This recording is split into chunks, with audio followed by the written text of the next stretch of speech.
My name is Jackie Domanus. I am the owner and founder of the Idea Citizen LinkedIn group, Idea Citizen as well. I started the group back in 2008. It initially started as a TED Talks fan group. Um, I love the idea of, or at least I consider myself less thought leader, more thought curious. I love asking questions. I love delving into a multitude of different things, and this being one of those things. Here with me today, I have Alan Kelly. Alan is a former Fortune 5 executive from ExxonMobil. Uh, Alan, you have a long list of things that you do, so I'll just rattle them off.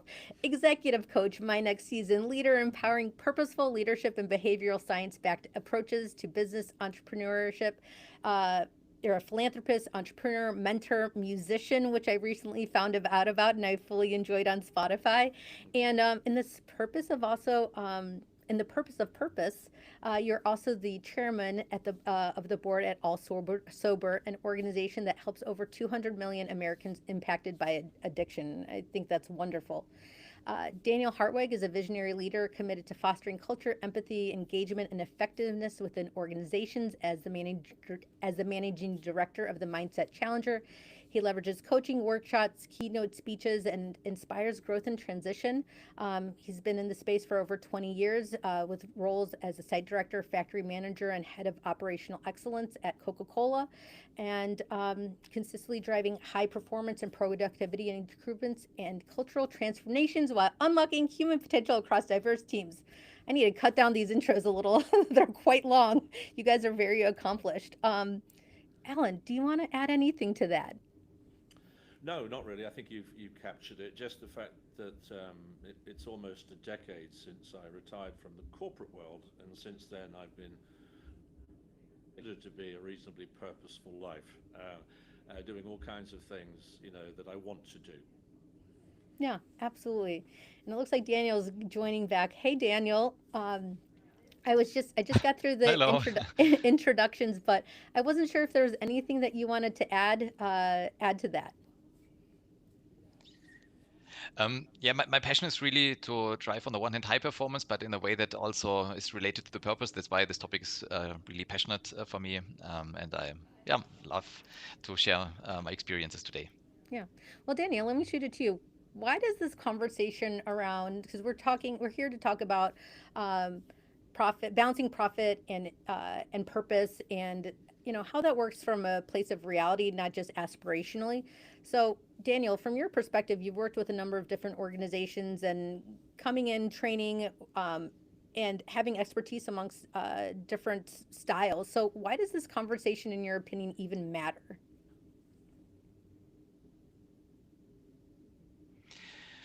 Well, I think if we look at the world today, it's really turbulent. We have the VUCA world, volatility, uncertainty, complexity, ambiguity, and lots of, more or less chaos. And I think the more clarity we gain, on the one hand, the organizations, but also we as individuals, the better it is.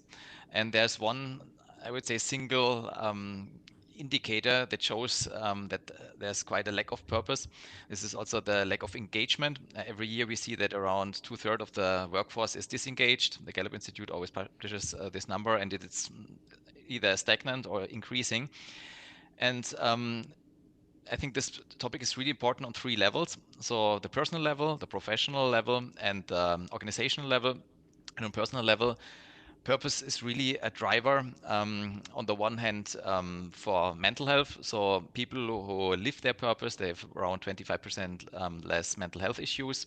It's also related to longevity, because if you live your purpose, you release so-called longevity hormones, DHEA, and it's related to 15% longer life. And then now coming back to the professional level, it really drives engagement and resilience. So there's around 20% higher job satisfaction, and also the people are about 12 times more likely to be engaged. And it increases the productivity and also the resilience. And I think that's what's really missing nowadays.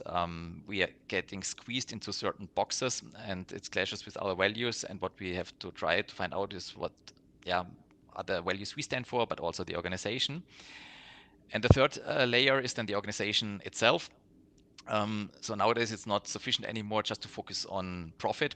The people also want to know, does this organization, this company has the same values that I have, because it fosters then loyalty and customer centricity.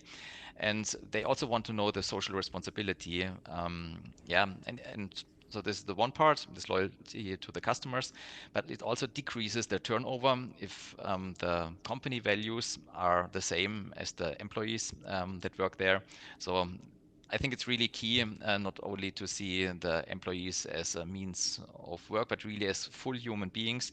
And if the values are shared, it really attracts, it brings loyalty, but also engagement. And I think this is the most important part. Yeah, absolutely. I mean, and Alan, you have, I mean, you've come up in the ranks at ExxonMobil. You've helped a number of different organizations, and you've lived, I think, in various different types of worlds, whether it be, you professionally or as from a mentorship standpoint or advisory standpoint. So, how does this play into different, what's the difference, and how does this actually look like in practice? Well, I mean, first of all, thanks for having me, on this podcast, and thanks for what you do. I think the idea of Idea Citizen is excellent, and here we are today talking about ideas that link profit and impact and purpose. It's a great topic, and I'll build on what Daniel said. I think, if you take it from a human perspective, we all want and seek purpose, in our life. For me, after retiring from the corporate world, with all the experiences I'd mustered over many, many years living in different parts of the world, I wanted to share some of those experiences, for better, for worse, with anybody willing to listen, which is how I got into coaching. I think it also sort of begs the question, as leaders, as you grow through an organization from, say, early supervisory roles to senior leadership roles, and you evolve as a leader, you want to keep in touch with the changing world around you and the humanity around you in that world. And there's an increasing emphasis on leaders, responsibility for leaders to develop that sort of empathy, where I understand the communities that are involved in my business, whether they're employees, as Daniel was talking about, whether they're shareholders, whether the communities in which you operate, whether they're suppliers. You really want everybody to have a common set of values aligned around a common purpose. And I think for me, I've been in multiple businesses. Sometimes you hear people talk about profit as a dirty word. I don't see it as a dirty word. Whether you're in a not-for-profit, which I actually think could be called not-for-loss, because you have to cover your cash expenses in a not-for-profit organization, or whether you're in a public corporation that's driven by, strongly by shareholder input, but also by other stakeholders as well, or something in the middle. For instance, the All Sober Corporation that you mentioned, where I'm the chairman, is a public benefit corporation. That's a B Corp in the United States, as opposed to a C Corp. And what it means is, in the Articles of Incorporation, you have basically espoused a purposeful mission. In our case, helping people recover from the challenges of multiple types of addiction. So you can have a not-for-profit, you could have a public benefit, and you can have a public corporation, profit-driven. But ultimately, they're all purposeful in themselves.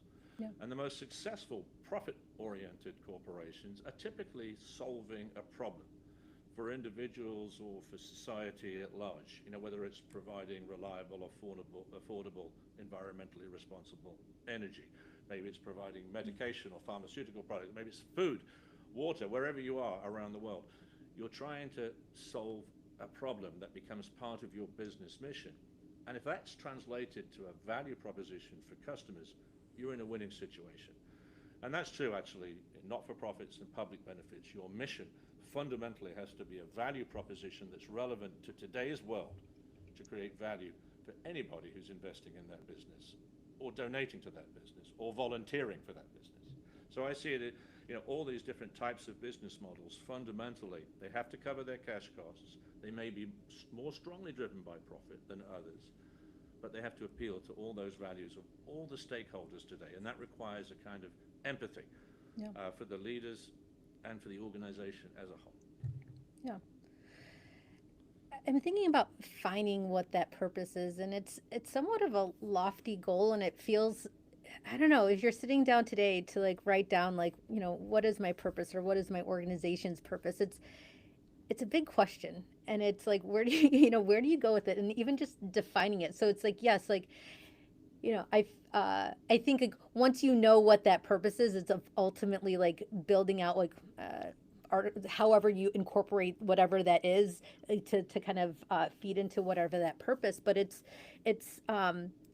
so like for people with just finding this cornerstone of meaningful impact and work for individuals as well as organizations, the why the why behind our actions really comes into play. So I think for individuals, it's aligning personal values.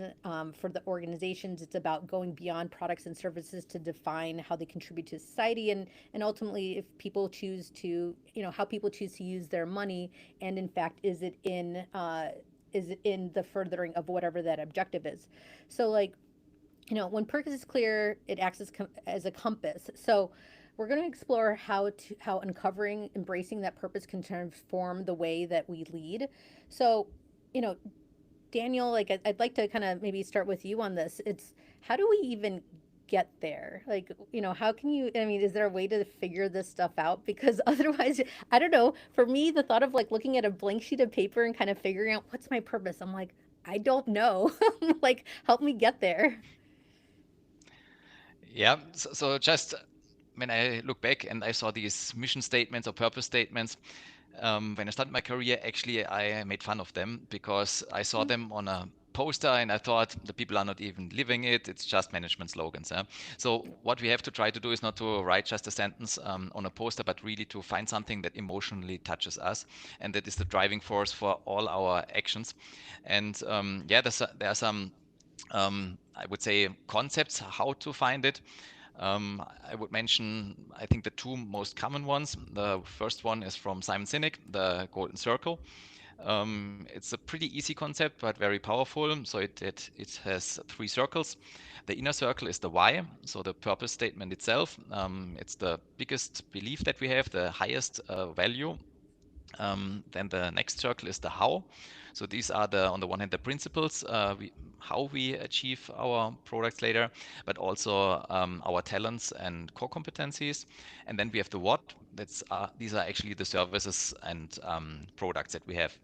And the key is to align all three circles, so that because we all know what kind of services and products we produce or offer, that's quite easy.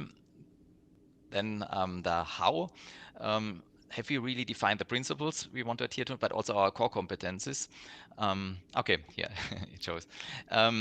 Because this is something that we can evolve and we need to become better. And then it must relate to our why. And only if all three areas are completely aligned, we will, I would say, be fully engaged. And the why also remains quite steady. The how evolves because we increase our competencies step by step, and the what we can actually try out what the market really needs. So this is the one concept, and it's completely correlating with the so-called Ikigai. And this is a Japanese. Daniel, if I could pause Jackie? for one Mhm, second, though, I do mhm, regarding this how, why, how, what circle. So you mentioned mhm. that I think you said that the how potentially changes. So are you saying that within an organization that does the why need to stay consistent? I mean, is that ultimately like a cornerstone of whatever the organization is building out? Yeah, usually the why is your core, so this remains quite steady, personally or organizationally. But the how, as your skills, they evolve over time, and it's also this mastery concept. So you need to become better every year. You need to increase your skills to be competitive, but also to grow. This will evolve, I would say, not change, but evolve, Hmm. because you need certain skills to produce offer the services. But the what, you can really try out different things. Being Yeah. a certain product, a service that you offer, this will change over time because also the market changes. Okay. So the next one you're Yep. talking ikigai. How do you actually say this properly? Because I've messed this word up so many times. Yeah, I think it's Ikigai. So it's from Japan, actually from Okinawa, where the people in this blue zone live. So these are the people with the highest number of centenarians. And it's a way of living. And actually, they try to apply this Ikigai until they die. So they don't actually have the word of retirement in their vocabulary, because it's their way of living. And you see the elder people with full engagement, full passion, also in old age. And it's actually the intersection of four areas. So you love it and the world needs it. This is on the one hand your passion. So what do you love to do? You go in a flow state. The time passes by and you're really in your element when you do it. So that's what you love to do. But there should be also not only a benefit for yourself, but also for others. So for the society, the world needs it, being something for the environment, or you help a certain person. And this brings meaning then to what you do. And actually, these two circles, so you love it and the world needs it, corresponds to the why from the Golden Circle. This is your purpose. Then you are great at it. You also need to have certain skills to be, I would say, to be better or to grow there.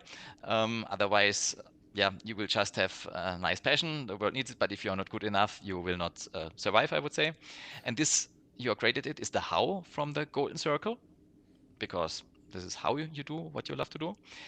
And then you also need offer something where the people are willing to pay for it, because you need to do your living. And this is the what, so the services and the products that you offer. And the intersection of all four is then the Ikigai, so your unique personal significance.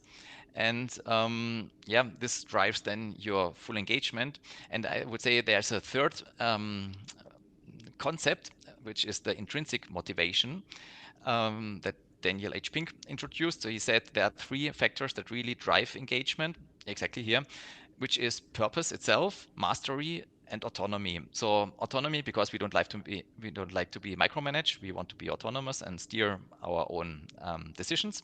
Mastery, we want to grow, we want to evolve, we want to learn. This drives engagement, but also it must have a certain meaning. And this actually is the same as the Golden Circle. So the purpose is the why, or what we love to do, and the world needs it. The mastery is the how, and where we are great at, and the autonomy is then the what, or what you're paid for, because you choose your own products and services.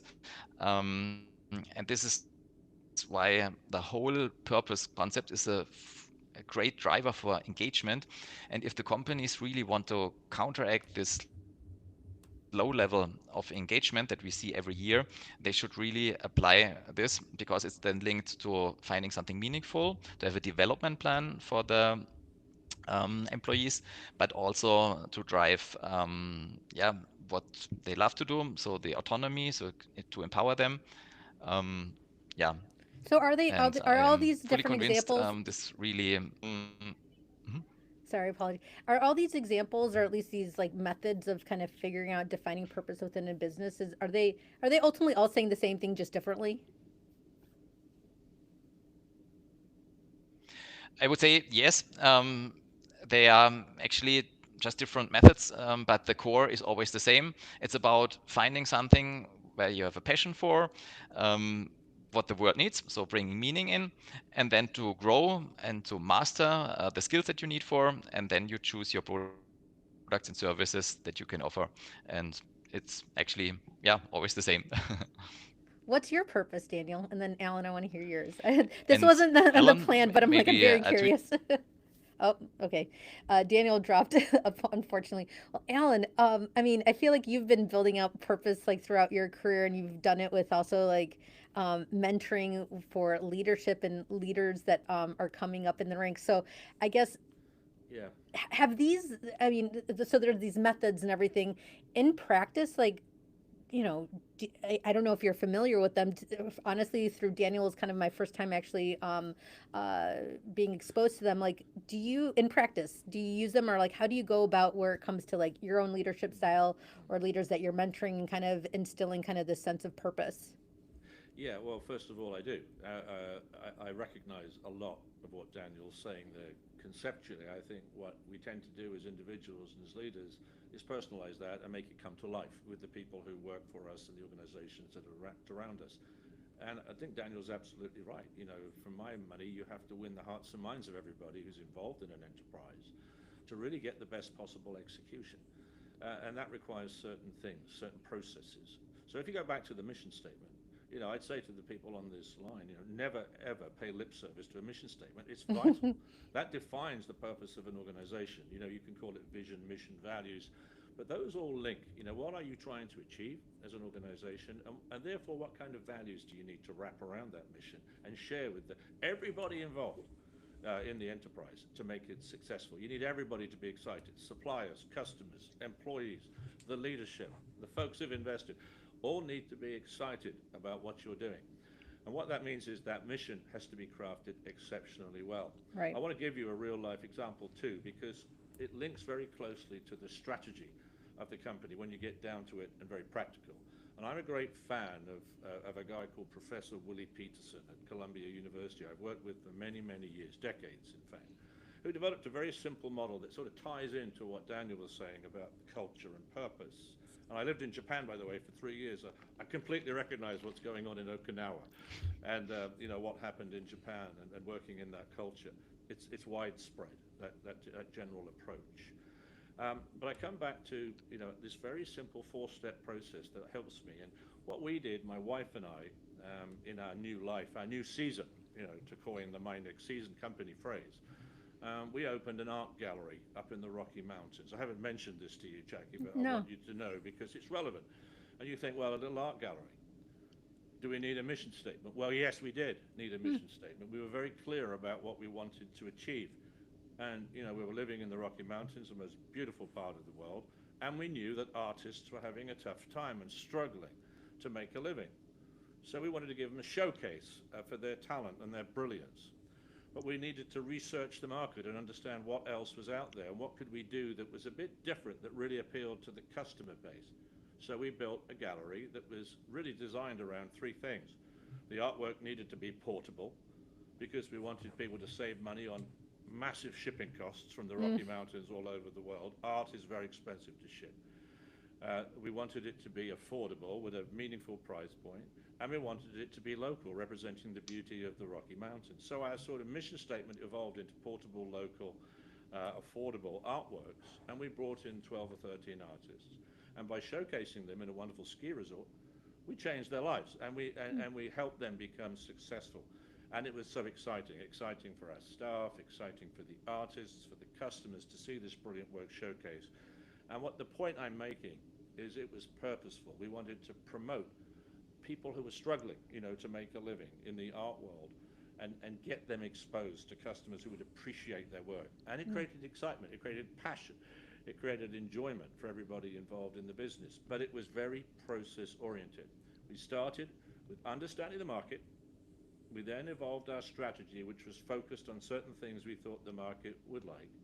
Then we had to align all our resources, the cash we needed, the people we hired, the artists we brought in, the materials, the frames, everything else in that business. And then we had to execute.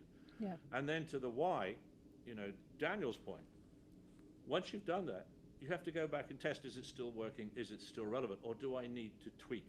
Do I need to modify? And that doesn't matter whether you're in a global energy business or a tiny little art gallery or an all-sober company. That mission, how you define it and where you focus your precious limited resources is key. And then you will inspire everybody, to get behind that and see the value of what you're doing.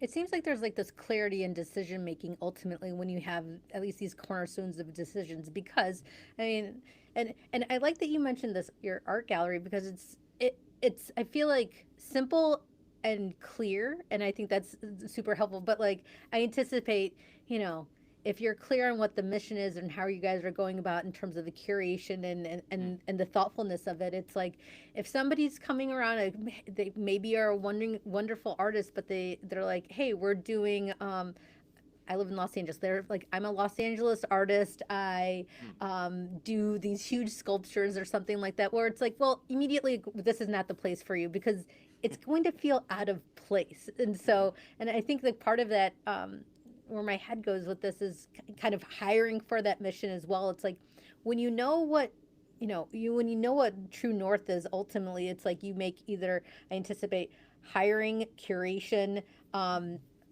financial decisions based on that. I don't know how to formulate that in my head exactly, but it's like it clarifies, it at least makes the nose clear. Yeah. And at least Yeah, I was going to say the secret there is that first piece, which is learning and understanding your market. If you're trying to sell snow in the desert, you probably didn't do your research terribly well. It's not going to work. And I think that first piece is key, and then distilling it down with clarity and focusing the resources you have is the way to approach most things. But can I just sort of bridge to one other thing you yeah, mentioned in your question, if I may? I do a lot of work with my next season company in coaching and talking to sort of leaders, executives, and it's really interesting work. And in the company, we did a study back in 2021 that talked about today's leaders. What's changing about the requirements on leaders, whether it's a gallery or whether it's a massive global enterprise. And I want to share with you, if I may, just a few of those learnings, because they relate to what Daniel's saying and they yeah. relate to this discussion. So this was a study of many CEOs across the United States. What's changing about leadership? What are the fundamental qualities of the great leaders? And it really starts at the top. And I think Daniel might want to comment on this, with maintaining authenticity and integrity in everything you do. People want to believe you. They need to believe you. And you have to act with honesty and integrity. That's the number one characteristic. The second one is interesting, which is make sure you surround yourself with great people. People who can really support you, who share your values. The third is when you're crafting a company culture, you do that through consistent actions, decisions, and priorities. People look for consistency as Right. well as that authenticity and integrity. And the next one's real interesting, which is find and encourage truth tellers in your organization. You've got to listen to what's They're really scary. happening. Yeah, it's not the emperor's new clothes thing, that's going on here. You need to be willing to listen, to what's happening around you. And one other I'll highlight, there are many in the 10, but I think the other one that's, for me, very important today is understanding the importance and impact of clear communication. So today's leaders, these characteristics are emerging because the world is changing around this question of profit and impact, profit and sustainability. You want something that is built to last, that is authentic, high integrity, and all the stakeholders in the business get excited about that. That creates value. They want Yeah. to be part of it. Well, Danny, I think Alan did think you might have something comment, and I have something after that. I have questions. Yeah, just to your point, Alan, with the authenticity, what is also interesting that from the why, how, what circle, so the why is really relating to the limbic brain, and which is the emotional one, and it really senses if something is authentic or not. And I think this matches really what you said. So the why and how is emotional, and just the what is then the neocortex, which is then the rational part. And yeah, sorry, I got kicked off again. But to the question, what my purpose is, so I did for myself a 2-day workshop to find out what my purpose is, and it's also one of my main reasons why I left the corporate world, because I wanted to dedicate myself fully to my purpose. And it also relates to the clarity point that you said, because I also got some other job offers, but I was pretty clear I will not accept those, but go the way where I really stand for, because for me the most important is to live the life, yeah, that I want. And yeah, so I did this 2-day workshop, but I repeated it over time. I tried out certain things, still also in my professional time in the industry. And yeah, my phrase is to inspire people to unlock their potential so that they spread engagement, effectiveness, and empathy. Yeah, to create a workplace of engagement, so that people are really applying their values, applying their talents. This is what I love. Effectiveness, I still come from operational excellence, so I want it to be effective, but also the connection part, the empathy part. And I think these are the drivers that fuel me, and I want to create a change in the work, but also on a personal level. And I can really say I went this way. I had a very stable, well-paid job, and I quit it just to focus myself 100% to this purpose. Yeah, because when I reached my 40s, um, I thought, how do I want to spend the other half of my life? And the purpose was such a strong driver that I left the financial security. I'm also at the moment learning a lot. But I'm passionate about it, and for me, it was definitely the right decision. Yeah, If and I may, can I build on that? Because I didn't answer that piece of the question, and I think that's wonderful what Daniel just said. For me, having had 35 years in the corporate world, moving and living all over the place with my family, we just had a marvelous experience. I loved the business, loved taking my family around the world, exposing them to different cultures, etc., and then, finally ending up in the US, where we now live. But after that, after that wonderful career, I really enjoyed pretty much every minute of it. I had a very different sort of next 10-year horizon in terms of purpose, and it was divided into three things. First was the enabler, which links again back to something Daniel said, which is making sure that I protect my physical, mental, and financial health, which are the enablers for me to continue. Secondly was to spend more time with loved ones, family, and friends. But third one was to try and give back from everything I'd sort of worked on over the years, whether those are experiences, my knowledge. So I ended up teaching at business school. I've ended up doing some coaching with wonderful people at my next season, not only my colleagues, but the clients that we help around the world to develop their careers through transitions in their lives, etc. And then investing in businesses which were all designed for a purpose, helping artists, building housing for workforces in mountain times where there was nowhere to live. And we were trying to solve problems that we felt would be of sort of local community benefit, something that was bite-sized for us and not global, which is what I'd spend my life doing. yeah. I feel like I'm currently in the thick of kind of evolving or developing my purpose. So, Daniel, to your point, also regarding saying no to things, legitimately, just this past Monday, I had an interview with this organization for a role, and I was considering it. I just know what it takes to do it well. And through the course of having that conversation and also asking certain questions, because I was suspecting it may be what it was, and so I asked specific questions pertaining to that, and ultimately ended up confirming some of my suspicions. And legitimately, on that first initial screening call, I was like, "This is not for me." I said no, thank you, and and it kind of reinforced at least this direction regarding Idea Citizen for me specifically, and just ultimately how much I'm really enjoying it and speaking with people like yourself. And I feel like the opportunity of what it may be and the value that it provides to my life. So I mean, I think I'm ultimately living it right now. And Alan, one of the things when we had our pre-call the other day, I thought would be really interesting to actually mention at this junction is actually your personal credo and how you go about that. I don't know if Oh, you want to share a little bit about that because I think it's relevant. well, yeah. Many years ago, it was suggested to me on a leadership program that I, created a personal credo along with many other colleagues on the program. And I guess mine turned out to be somewhat unusual in its simplicity, even though it took me a long time to develop it. Sometimes shorter and simpler is better, perhaps, and more effective. But yeah, it boiled down to me to three very simple things. And because I grew up, when my father passed away at a very young age, I grew up really under my mother's wing, and she provided me with an education, helped me get to college, the first one in my family, etc. My first piece of my credo was, would my mother be proud of everything I do today? And that stuck with me. And the second piece was that was about respect, dignity, hard work, treating others the way you want to be treated yourself. The second piece I called How High is Up, which is how to build a team and leverage the capability of a team beyond what they believe are their own capacities. And it's greater than the sum of the parts by motivating and inspiring a team to reach great levels. And the third one was Land Ahoy, which was really clarity of vision and purpose. Where do we want to go? So would my mum be proud? How high is up? Land Ahoy. That was my credo. And I worked with that for 20 years around the world and shared it with people until I got involved in a long-term study into the future of oil and gas on behalf of the US government. And I was sharing that credo to bring a very diverse group of people together who I said, you need to understand what I care about as the leader of this project. And somebody said to me, well, that's great. And it's really great that you shared that with us, and it's very personal. But this project isn't about your mother. This is about your children. This is the future.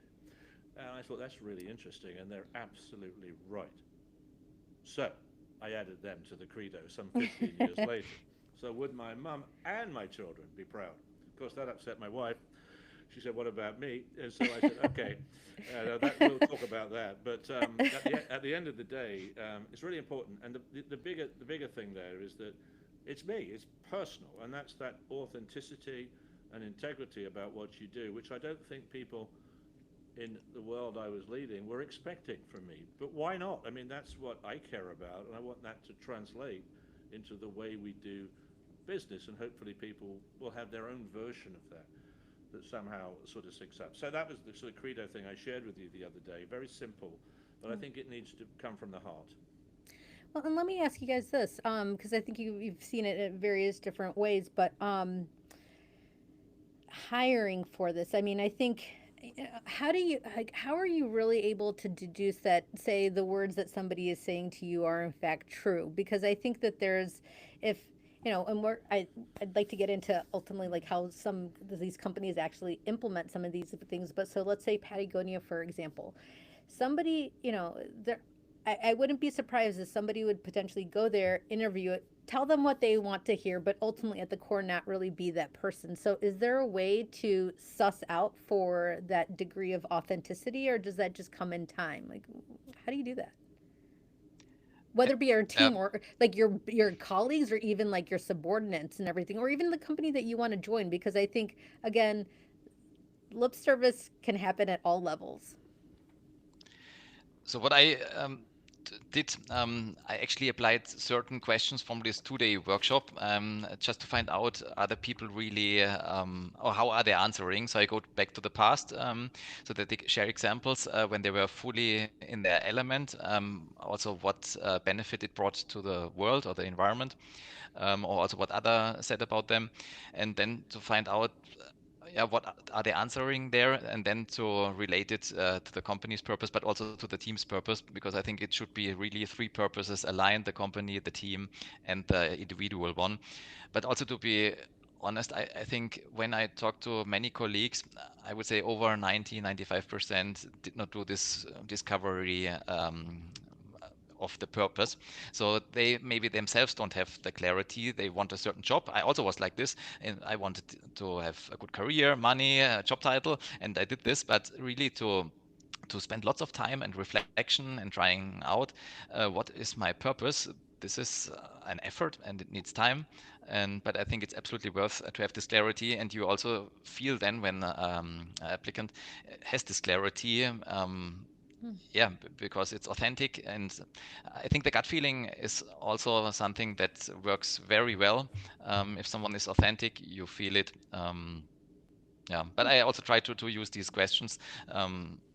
Yeah, to find out what they answer, and I also don't hire for skills, to be honest, or for qualifications. I really want to know what they burn for, what are their passions, because sometimes you need immediate skills. Okay, then you need the qualifications, but if you can develop someone, it's also fine. But for me, the most important thing is that I feel what is the passion of the other person. And you, Alan? Yeah, I think that's great. Those are great points.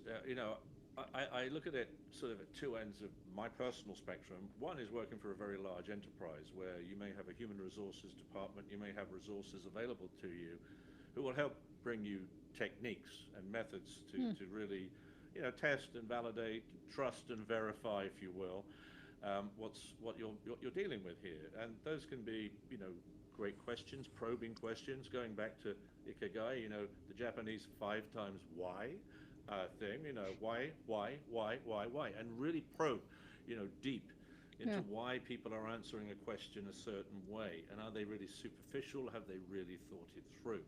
Those sorts of things are important. Techniques and getting the right questions that really relate to your mission, as one. Psychometric testing, independent testing of what makes people tick is sometimes used in companies. And I agree with Daniel, the face-to-face, the instinct. I frankly don't know how you do that over a Zoom or a LinkedIn live network like this. You can get some sort of feel, but there is something still about humanity and getting 2 or 3 different views. And then lastly, if you're going to ask for references, check them. Go out and validate. This person told me they did a great job here or did that there. You have to trust and verify. Yeah. you know, as you move forward. And then that way, at least you maximize your chances of not being disappointed with someone who probably, you know, shouldn't have been there. Yeah, no, fair.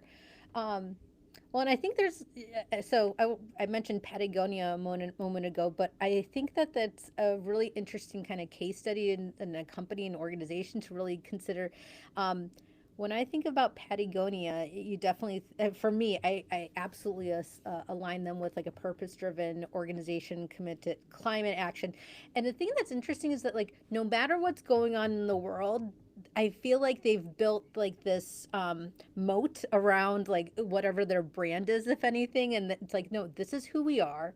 We are staying true to that. No matter, you know, politically things may change, and I anticipate environmentally maybe they would change things considering their mission. But was it, I wrote down and I saw that they have an estimated revenue for 2025 is 1.3 billion, 1.3 billion, which is an increase compared to the previous years. The thing I'm not completely sure about though is that's in fact due to inflation or if it's due to increased sales volume. But like, do you guys have other companies, or I mean, maybe you have some commentary regarding Patagonia or somebody else, like how different organizations are actually doing it in practice and implementing it? Well, I can go first if you like, Daniel. I mean, you know, I shop a lot at Patagonia. And, you know, they're the big outdoors company. And, of course, you know, living in the Rockies for some time, everyone's wearing Patagonia. But you kind of feel, you know, when you go into the enterprise that there's this connection with the outdoors and protecting the outdoors. And it's a kind of good feeling. And their products relate, in a way, a little tangentially, to what the cause is that they're supporting. And you kind of get it and feel good about it. I think they've done a really good job of tying their product lines and services to the causes that they espouse. You know, how they tackle that and the way they go about it is another matter. You know, that's down to their leadership and their management, but it seems to relate. You know, there are other company examples out there where the products might not relate to the cause that they espouse, which is a little bit more challenging, I think. But I always find it somewhat simpler in my mind if it kind of relates to the products that are being sold. And with me personally, Jackie, you know, I talked about the All Sober Corporation, which I'm chairing, which is still in a sort of startup phase, and we're trying to help people struggling through, you know, recovery phases. That's a public benefit corporation, so as and when this ramps up and becomes profitable, a piece of the cash flow will be taken out and sequestered and put into foundations to provide people who need financial support through the recovery process. You know, very disciplined, very process-oriented again, so it goes to the right people for the right reasons. But it's kind of related to the mission of the company itself. So yeah, I think these are an interesting model where you sort of espouse it. Of course, you said keep politics out of it. That's always a challenge for leaders in these companies. It can be difficult. You're seeing that today in various, you know, parts of our society. So you have to be mindful of that. But fundamentally, if there's sound reasons and sound practices and your customers and your staff care about that, it's a good thing. If I may, real quick, I mean, to your point that you just mentioned about like you do your best to keep politics out of it. Ben and Jerry's, I think, specific topically right now, I think is fascinating because my understanding, just at surface level, is that they're kind of in this dispute right now with Unilever regarding over, I wrote this down, over issues related to ice cream brand's progressive activism. Ben and Jerry's alleges that Unilever violated their merger agreement by ousting CEO David Stever without proper consultation. They're trying to suppress them. So like I mean legally I don't know how any of this stuff works. Like you guys might know this a little bit better, but like as a brand also potentially owned by a parent company, but like if like can they continue to kind of keep this, you know, security of mode of brand protection? Because when I think of Ben and Jerry's, I definitely like they are politically active. That is core to their brand. Like they're just not an ice cream company. And so how does that actually work? Is it possible for them to push back against that? Like like your parent company says jump. I feel like to some degree you're like, how high? How do you do this? Well, I'm not an expert in this, but I think on the one hand, I really like that they stick to their core identity. On the other hand, with the big as the multinational companies, there's always some politics in it, and let's see who will win that fight at the end. I would say. Yeah, I don't know if you want to add something, Alan. Well, I spoke a little bit earlier about the sort of process of planning and strategic planning, where you go out, understand your market, and you decide what you're going to focus on, and then you align and you execute. The hardest part of that wheel is align. And if you've got a parent company with a subsidiary company that is not aligned on the focus areas or a part of the mission, you have a problem. So how they got into that, I don't know, in the first case, because I assume everybody knew where everybody sat, a while back. So it's kind of an interesting one, and I don't know much about it, frankly, Jackie. I know what you just said. I heard what you just said. And I don't know how to, other than to say alignment is a very challenging thing, and it sounds like there's some misalignment. Yeah. Well, it's interesting because I also think that they built it into, what is it? I think they built it in literally to their agreement. They're like, and so that's also the interesting thing. I wonder if, and I don't know if Unilever was the first parent company for Ben& Jerry's, or if it was previously under some other company. I have no idea. But the fact that they built that into their, their contracts and everything, like they knew, they're like, no, no, no, don't mess with us. Like, this is important to us. And I think it's, I don't know. I think it's fascinating. I don't know if companies regularly do this. And I think it's crucial at the end that they align, because if you think back in the history, so Daimler and Chrysler, the merger, they had completely different values and company cultures. And over years, they really fought against each other. And at the end, they separated because they had different purposes. The one was quality oriented, the other more for the mass market. I think that's also a good example when these values clash, or the leadership styles. It probably won't work out on the long run. No.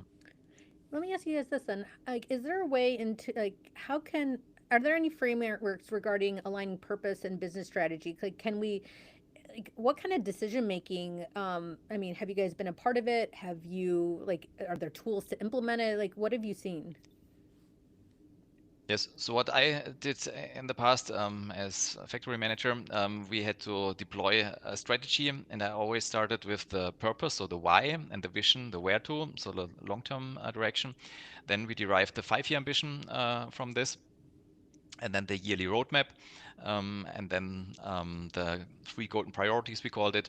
And the key thing is that really the actions are completely aligned to what we wanted to achieve on the long run. And also, when there were important decisions, we called it the slide 1. We took out this strategy before the meeting to remind ourselves what is really our purpose, what is our long-term vision, and then that the decisions are taken in the right way. I think this is key. Yeah, this is how we applied it for strategic decisions. Yeah, I agree, and I would just build on that a little bit. I agree. Start with the mission, vision, value statements, which are absolutely critical. That you engage the right people in defining where it is you want to go, the why you're doing what you're doing, and then the strategy plan. That roadmap of what's our market look like, who's our competition, what are we going to focus on, what can we do better than anybody else, and how do we execute that and get all the resources in place to deliver about it? Because, as you know, my thinking is that profit is the outcome of doing what you choose to do exceptionally well, and probably better than anybody else. And that's the outcome. It's not the purpose in itself. It's the outcome of doing all of that exceptionally well. The other bit that is absolutely key, and this is where the My Next Season company fits into this equation, is around the leadership and the leadership behaviors.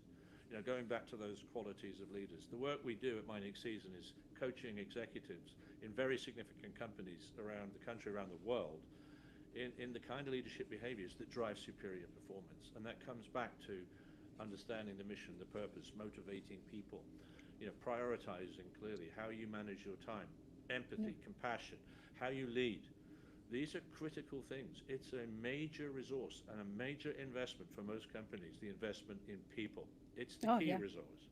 And so having the right leaders, coaching the right leaders, giving them the right tools for the job, developmental experiences, training, outside coaching, absolutely vital to actually get the best out of what Daniel said.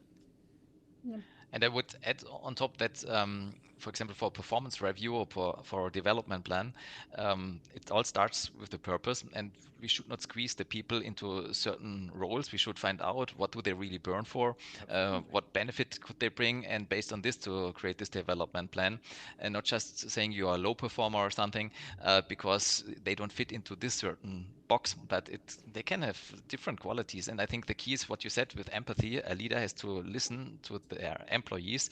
What do they burn for? How can I use in a positive way their talents? And this is a huge engagement factor, and it drives the results. That's why also the term of balancing purpose and profit. At the end, purpose is the catalyst of profit. And if the companies are not focusing and listening to the people what their purpose is, they will definitely have a low engagement, they have low productivity, and at the end also low profit.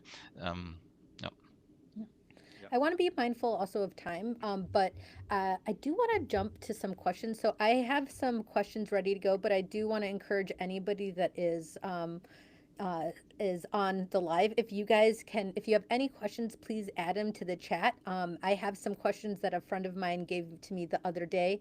And so I'll start with those and then I'll go check into the chat if there's anything else to address. And then at closing, I want to open it up to if any final thoughts you guys want to share. Yeah, I think then we'll wrap it up. But so, Alan, you've actually mentioned a few times My Next Season, and when I actually went on their website, I saw this thread of civic responsibility within, I mean, every single executive there. And I'm like, I'm not really sure exactly how I'm framing this question, but like, I guess why and how, but like, it was really surprising for me. Not that people want to do good, because I think doing good feels good as well. So, but my question is, it's like, you have you yourself, former VP ExxonMobil, like huge job, a huge organization, huge teams that ultimately ladder into you. Like, I'm so surprised that number one, people have the time for it. But like, I guess why? Is it like beyond like the day-to-day work? Is that like people are looking for more out of their life? And like every single one of the people there has just like, it's number one, pedigree professionally, pedigree educationally, but then also like to add to that, just like this kind of purposeful component of it. Like, I mean, I realize you can only really speak for yourself, but like, why? Well, I give a great credit to the founders and owners of the company, Leslie Braxick and Mark Lintz, who really came at this, from the angle that they've identified a need, a challenge out there that needs to be solved. And it's how people transition through different stages of their lives, whether it's early careers, mid-careers, into that word that Daniel used, retirement, that's not used in Okinawa. I call it renaissance. That's a whole different thing. But, post sort of another life, another season, another chapter. And they prepare people for this, and it's extremely purposeful. And I personally benefited from some of that coaching during my career, and it proved to me what value it can have for you. So when eventually one of those owners asked me to come and help out in a time when they had some need in the company because of a gap in resources, and I knew the need, I was just ready for it. And I thought, yeah, and I've been out of the corporate world a while. I've been doing other things which I think have enriched my experience. And if I can share that and help people with the kind of support I get and the resources I get from the My Next Season company, it's great. So we can help people, who are senior executives who may be being groomed for bigger things. We can help people transitioning out of very senior roles into purposeful next seasons, after corporate life. Help them, and the resources of the company are spectacular, whether it's helping people think about going on a not-for-profit board, helping getting into private equity, going onto a corporate board. All of the resources are there, and you just have these experiences. But my colleagues at the company are people similar to me who benefited from the experience, who want to help others at this stage of their life and give back with all of their, their hopefully wisdom and experience can make others become better leaders. And that has an impact, a cascading impact, I think, that makes us all feel really good about what we do. Daniel, I guess kind of tangentially, like when you're going in also in implementing kind of, these practices from a leadership as well as organizational standpoint, are you insisting that people as individuals as well as their leaders like find like this part of, or tap into this part of like who they are? Is that part of like the training process? Well, I think the corporations that in my case, then I'll let Daniel go, the corporations that use our services, at my next season have already decided that we need a cultural shift, or we need to move with the times around the expectations of today's leaders, the qualities I was talking about earlier, essential qualities. And so there's a system, and then it also sort of picks up on what Daniel said, that once you put systems like this in place, you have to follow up and have performance management. So you're not just measuring how much money did we make, you're measuring how did we get those results? What kind of behaviors were being evident? 360-degree appraisals, psychometric testing. All of these are part of the toolkit of how can I make these leaders better and more effective at what they do in today's world, business world, which is this balance between purpose and profit. So it does require a leadership umbrella that's supportive of this. Right. But today's leaders are getting it. Sorry, Dan. No, yeah, I fully agree. I think what is done pretty well are usually the purpose statements for the company, but what is missing for the teams and then for the employees themselves, so for the individuals. And if we want to deploy engaging strategy, there must be a purpose workshop also for the team so that they really know emotionally what they stand for.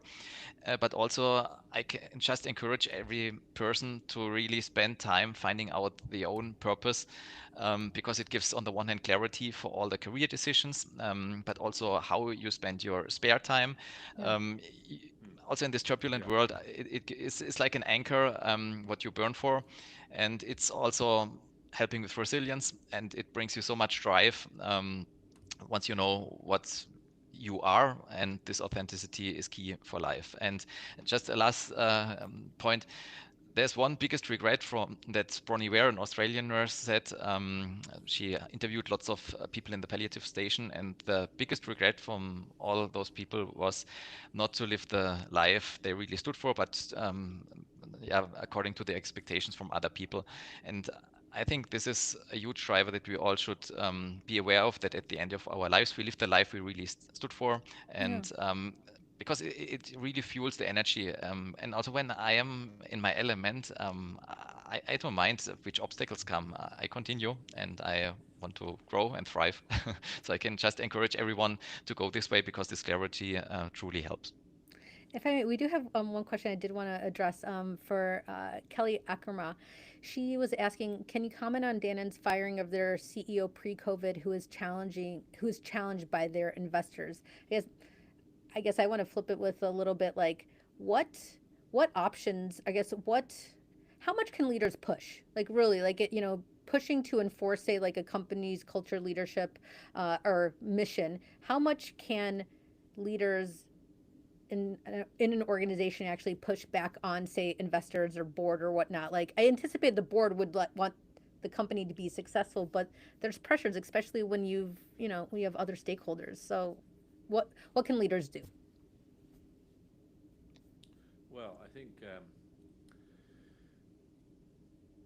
there's so much that the great leaders are balancing. And when you go back to these essential qualities around integrity and authenticity, listening, empathy, compassion, these skills that are required, it's all around this big question of alignment. The shareholder requirements have to be balanced with customer requirements. They have to be balanced with community requirements, employee requirements.